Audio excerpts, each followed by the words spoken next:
Bismillahirrahmanirrahim. Assalamu alaikum. Today we are going to start studying a very beautiful poem entitled as Thrushes, written by a very famous 20th century poet named Ted Hughes.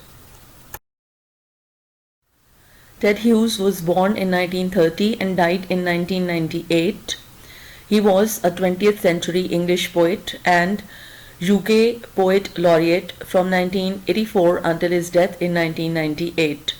His poetry often explores the natural world, animals, birds, and the connections between them and human emotions. He most of the time compares human beings with birds and other animals in his poems. He is famous for his innovative, powerful, and a novel style. Daniel Hoffman, who was an eminent critic, appreciates Ted Hughes in these words that I quote: "The intensity, consistency, and rigor of Hughes' work demand that we measure it by the highest standards. His diction is piercingly direct, his forms entirely functional. The movement of this verse, like its spare language, is designed to render the energy of the mind in its moments of most significant thought." I unquote. And we are going to notice the veracity of these remarks in the poem that we have to study today. Thrushes is a poem that explores the differences and similarities between humans and animals.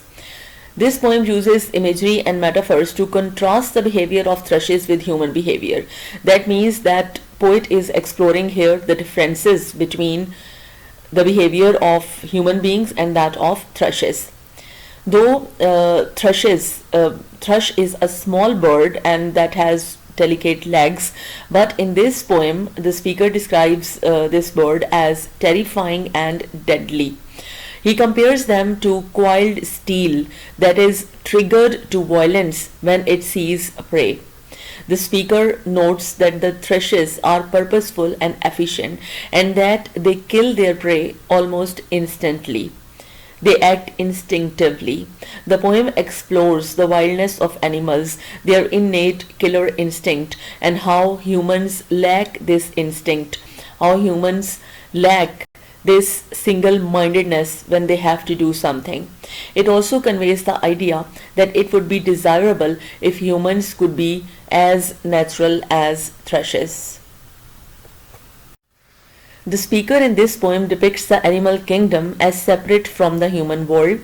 He questions why the thrushes are so efficient and whether their actions are due to evolution, learning, or a survival instinct. The poem is written in 3 stanzas, each with 8 lines. 6 of the lines are pentameter, meaning they have 5 stressed syllables. The poem doesn't rhyme, but Hughes uses alliteration and repetition to create a sense of unity and a particular rhythm in this poem. Dark imagery and strained rhythm of the poem convey the ferocity of the thrushes, likening them to deadly weapons. It highlights their ruthless efficiency in hunting with no time for hesitation or contemplation. In contrast, humans are depicted as self-absorbed and distracted, their actions devoid of the same instinctive purpose. Let's start the text. Terrifying are the attent, sleek thrushes on the lawn, more coiled steel than living. A poised, dark, deadly eye, those delicate legs, triggered to stirrings beyond sense, with a start, a bounce, a stab. Overtake the instant and drag out some breathing thing. No indolent procrastinations and no yawning states, no sighs or head scratchings, nothing but bounce and stab and a ravening second.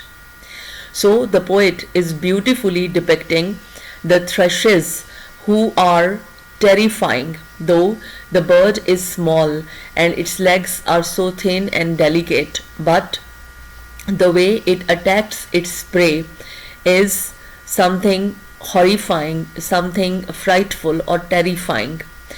The thrushes, though They are sleek thrushes, means their feathers are so preened, their feathers are so shiny and so silky, but the thrushes are attent, means they are completely attentive. They are focused on the task that they have to perform, the task of killing their prey. They are present on the lawn.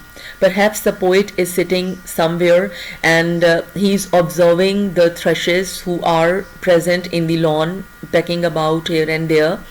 And poet is observing them, and poet, being a keen observer, notices each and every move of the thrushes. More coiled steel than living. So the action, the perfection that the thrushes exhibit while hunting their prey marks them as they are not living birds, but it was as if they were made of some coiled steel. They are so perfect in their action of killing or hunting. A poised, dark, deadly eye. Here eye is used as a synecdoche, means this eye is basically depicting the whole bird over here. The bird is so poised, it's so calm, and it is observing its prey with its dark eye, and the eye is deadly because of the intention in the mind of the bird, because the bird is observing its prey through that eye, and it is getting strong in its purpose of killing that bird. Those delicate legs, though the bird has thin, delicate legs, but from the action that it is performing, it is looking as so frightening. Triggered to stirrings beyond sense. So the bird stirs, the bird moves, but these actions or stirrings of the birds are triggered through a motive that is beyond the understanding of human beings, because human beings are not like that. Human beings are different. Whereas the thrushes, they attack just with a start, a bounce, a step. Means they start and then they just pounce upon its upon their prey, and they kill that. Overtake the instant, means they act in an instant, and with their instinctive capability they act, and they drag out some writhing thing, means their prey is they are little worms, and they want to attack those worms, and they want to eat them. So there is no indolent procrastination and no yawning states. Now indolent procrastination is the action that is the action of human beings. Human beings remain indolent, they remain lazy, they keep thinking about they are absorbed in so much thinking, in so much deep thinking before doing anything. They procrastinate and they postpone their actions because of being absorbed in thinking about those actions before that. And but the action of the thrushes, that is different. There is no yawning states in thrushes. The yawning state is again a condition that depicts laziness and that depicts lethargy, but this is again the action of a human being. No sighs or head scratchings. Again, heaving sighs is also the action of human beings, and human beings also involved in the action of head scratchings when they contemplate their actions and they keep on thinking about that. When he uses the word procrastination, I'm reminded of Shakespeare's Hamlet, who was known as the prince of procrastination. And procrastination is the action of human beings. When if we remember that soliloquy of Hamlet, when he says to be or not to be. So but thrushes, their actions, that is totally different. Nothing but bounce and stab. For thrushes, only their act is important, and they act without much deep thinking. They are there with their single-minded attention towards their prey, and they they start, and a ravening second means they attack their prey in a second, and that second is called a ravening second. Means again, this is again the use of transferred epithet over here. Means basically ravening, thrushes are ravening, thrushes are hungry, but that here, that second when thrushes attack their prey, that is called as ravening second. So here we can notice the use of transferred epithet by Ted Hughes. So this whole stanza beautifully depicts the action of thrushes, how they get ready to attack their prey and how they attack it with perfection. Is it their single mind-sized skulls, or a trained body, or genius, or a nest full of brats gives their days this bullet and automatic purpose? So in these lines, Ted Hughes is wondering what makes thrushes such ferocious hunters. What is it? Is it their single mind-sized skulls? So we know that thrushes, they are very small birds with small heads, small skulls. And on the other hand, single mind, this phrase also refers to the single-mindedness of thrushes. When they have to attack their prey, they do that with single-mindedness, with full attention, with full focus. Their purpose is so much strong, and they don't think about anything else. They are so much concentrated upon that purpose of killing, the purpose of hunting. So the speaker contemplates, perhaps it is its brain which has only one aim of hunting. Purpose is single, purpose is strong. Or whether what can be the motive behind that precision and behind that accuracy of its hunt. Whether it is its trained body, means the body of the thrush is trained, it is designed in this way to hunt and prey so perfectly, or is it its genius, or whether the reason behind its single-mindedness is a nest full of brats. Perhaps the young ones, they are there waiting for the mother to come back with food. Perhaps it is their hunger, perhaps it is that care of the mother bird for the young ones that is making this thrush go after its prey so with such single-mindedness and with such an intensity of purpose, gives their days this bullet and automatic purpose. Means what is it that is giving this bullet precision and this automatic purpose to the thrushes? Bullet, this adjective here refers to the fact that when bullet is shot, it goes straight to its aim, its target. It does not veer away, it does not distract from distract in the way, it does not get distracted, and it hits its target. And again, automatic, because when it's shot, it's gone, right? It has that fixed trajectory. So speaker is here thinking about the causes behind that intention and the motives behind this precise action of the thrush. Mozart's brain had it, and the shark's mouth. So this kind of single-mindedness can only be compared to the efficiency that Mozart had. Mozart was a famous Austrian musician. He had some 600 compositions to his credit, and he was such a perfect music composer that he seemed to have a superhuman ability to produce perfect music, and he did so apparently without any prior practice. It seemed as if that his mind was instinctively trained to produce music. So among human beings, only Mozart's efficiency could be compared to the efficiency of thrushes. And then he gives another example, the shark's mouth. Shark is also so much trained to attack its prey with the help of the smell of blood. So that hungers down the blood smell even to a leak of its own side and devouring of itself.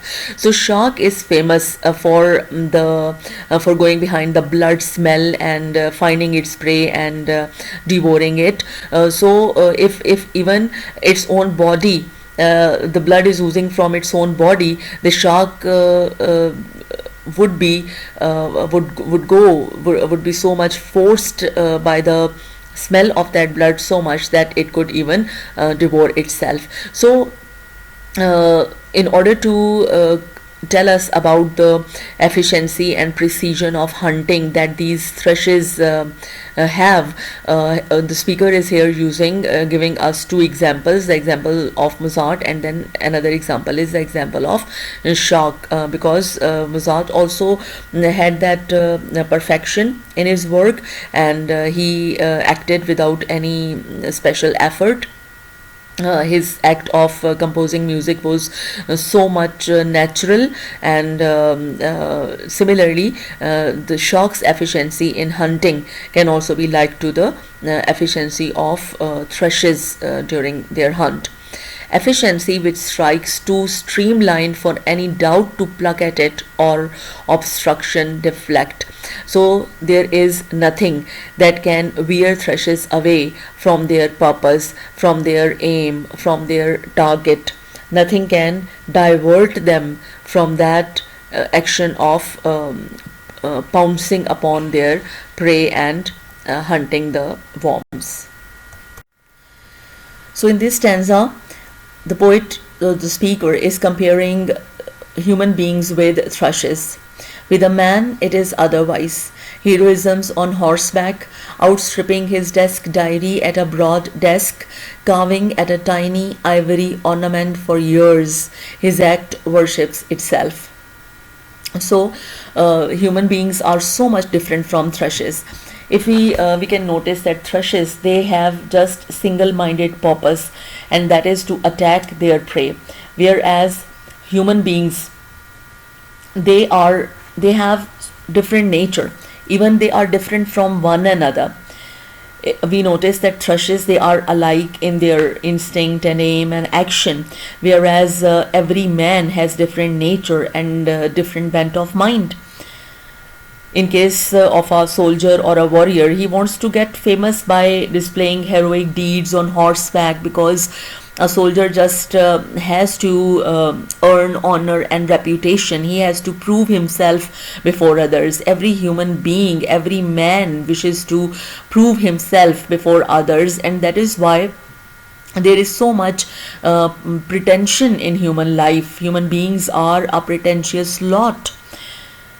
A businessman thinks that he can only be successful in business by achieving his target earlier than his expectations.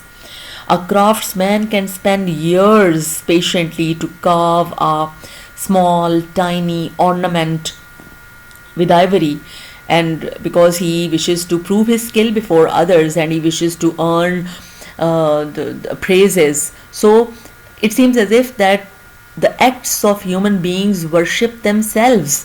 They are not basically interested in worship of God, even when he says that while for him though he bends to be blent in the prayer, how loud and above what furious spaces of fire do the distracting devils Orgy and Hosanna, under what wilderness of black silent waters weep. So when apparently he is absorbed and immersed in the action of worship, apparently it seems as if that he is so calm and so serene and so much absorbed in the act of worshipping God, but basically inside his mind there is so much turbulence. It seems as if there is so much distraction that is present in his mind, and the worldly desires and different worldly pleasures or worldly attractions, they are distracting him from that act of worship. it seems as if orgy refers to the distracting things. They may be sexual desires or other things that distract man away from his purpose, and Hosanna refers to a shout of fervent and worshipful praise during worship. Means even if apparently he is worshipping God, and apparently he seems so much calm, inwardly he is not at all calm. He is turbulent. His mind is seething and bubbling with something else, with other thoughts, the thoughts of distraction. um, it seems as if that we can notice that calm and very deep sea water, where light cannot reach, that is the water that is here compared to the deep and gloomy thoughts that make man sorrowful of his deeds in life. It seems as if that these lines basically depict a state of mind with repressed energies. These energies can be constructive, and or these energies can be destructive as well.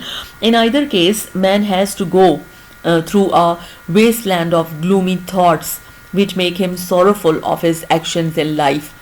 Even after achieving so much, it seems as if that he can not be satisfied. He remains disturbed. So we can notice that there is so much difference between the actions of a thrush and a man. A thrush remains fully concentrated, whereas man remains distracted. There is single-mindedness in thrush, whereas purposelessness can be noticed in man. Thrushes are dedicated, but man is shifting and vagrant in his approach. Thrushes, they are fully attentive, and nothing can veer them away from their purpose. But human beings, they are crushed by doubts and uncertainties. Their minds cannot stick to one thing, and thrushes are instinctive and natural, whereas human beings are pretentious and artificial and superficial. Thrushes seem so calm and poised, but human beings are turbulent, and worldly desires veer them away from single-minded devotion to God. And because human beings always try to please people, and that is why their mind is obsessed with the idea of success. Human beings just behave in a manner that is not their natural self. On the other hand, thrushes, they seem to have no doubts, and they seem to have no procrastinations or undue contemplations. So Hughes feels that man's life would have been much more simpler and natural had he chosen to remain a creature just like other creatures.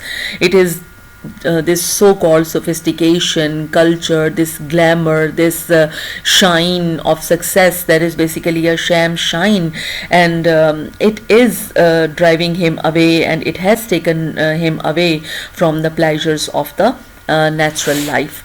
So students, I hope you have understood this poem. Now you should note down all the important points. Allah Hafiz.